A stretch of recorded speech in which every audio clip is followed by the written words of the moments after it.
जय हिंद दोस्तों, आपका स्वागत है हमारे YouTube channel warriors of life में।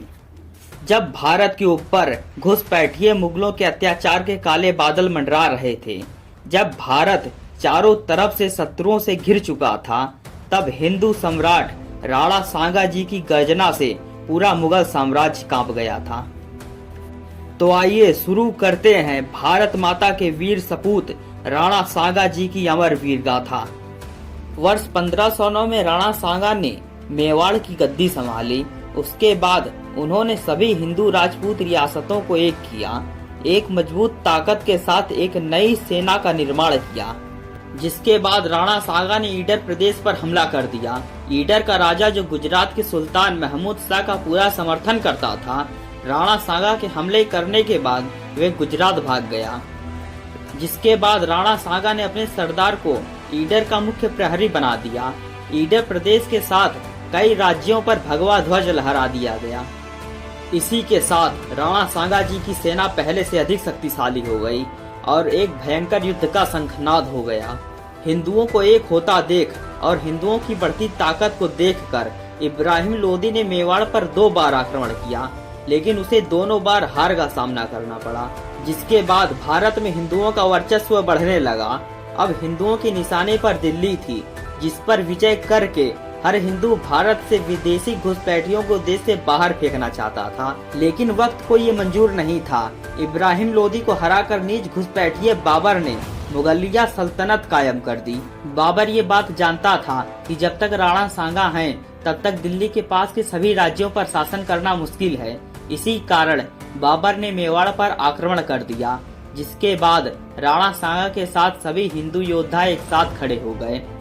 सभी हिंदू योद्धा राणा सांगा के साथ बिजली की भांति बाबर पर टूट पड़े।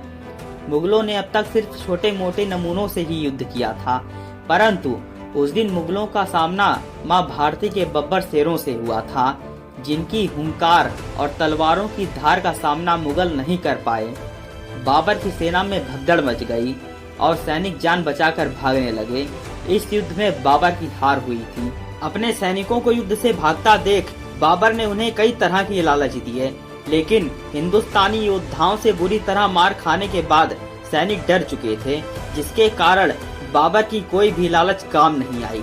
फिर बाबर ने धर्म को बीच में ला दिया और जिहाद का नारा लगा दिया, अर्थात धर्म युद्ध, जिसमें हिंदुओं को मारकर जन्नत में जाने के बाद 72 हुरों से भेंट मुलाकात जैसी अंधविश्वास सोच शामिल थी। वॉरियर्स ऑफ लाइफ आपको बताना चाहता है कि सर्वप्रथम बाबर ने ही हिंदुओं के खिलाफ जिहाद का नारा लगा दिया था। 17 मार्च 1527 को दोबारा एक महाप्रलयकारी युद्ध हुआ, जिसमें सर्वप्रथम बाबर ने ही तोपों और गोलों का इस्तेमाल किया था, जिससे भारतीय योद्धा परिचित नहीं थे।